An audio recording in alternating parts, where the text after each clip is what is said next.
guys, gusto ko lang i-share sa inyo na bigla nagliwanag ang aming barangay. Yung dati na madilim, ayan o, super liwanag, lahat ng poste may ilaw. Sana naman dire-diretso na to. O ayan, ang liwanag, parang ang sarap mamasyal. Lumabas pa talaga ako para lang mag-video kasi nakita ko dun sa pinsan ko may pa-picture pa talaga siya. So sana hopefully dire-diretso na to hanggang forever. Sana may forever. Ayan o, ito yung area namin. Oh ha, ang ganda. Ang ganda oh.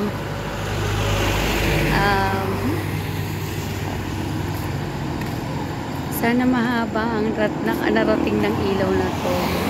Sana dire-diretso. Sana forever talaga. Puro nga na ay forever. Dati kasi ang dilim-dilim nito, ilalang poste ang may ilaw. Umaasa na panghabang panahon. Ayan o. Katuwa naman.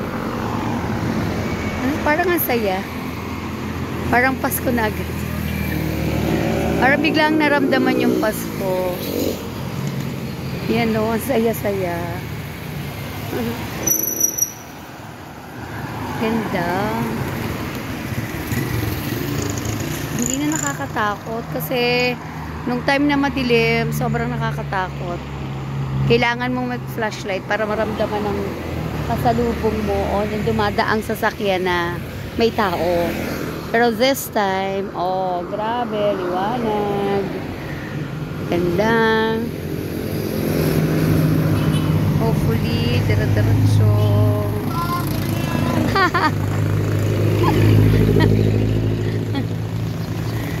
Ayan, oh. Nagtapat kami ng flex fuel. Ay di lalo nagliwanag. Sana. Hoping. Sana may forever. Ang ganda. Katuwa naman. O, hanggang ibaba, hanggang doon sa side na yun. Layo ng abot ng ilaw.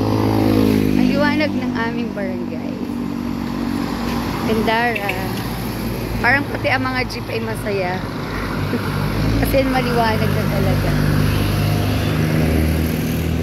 Yun lang guys. Gusto ko lang i-share sa inyo kung gaano kaganda at kaliwanag ng aming barangay ngayong gabi. At sana at sa mga susunod pang mga araw, sa susunod pang mga gabi, ganito kaliwanag. Sana may forever.